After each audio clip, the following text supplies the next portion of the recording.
อันแจ่มใสเพื่อนอยู่ไกลสุดขอบฟ้าเป็นกำแพงอันแน่นหนาแก่นกล้าและเข้มแข็งอุดมกันนั้นอันเดียวเอาสมาธิกันเอาส่องดอกไม้แดงกำลังแห่สนามานลือสาวในจักรวาลกล้าหาญตัดสินใจเหตุให้พวกกูกันข้ามมันต้องพังทลา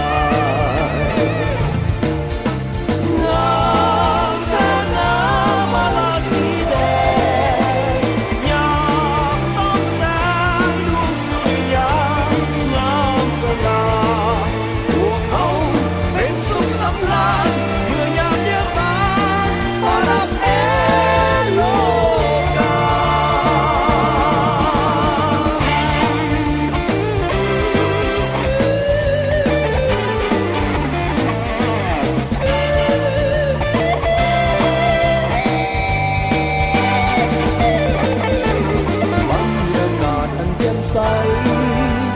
เพื่อนอยู่ไกลสุดขอบฟ้า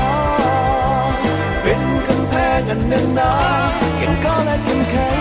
อุดมกันนั้นอันเดียวเอา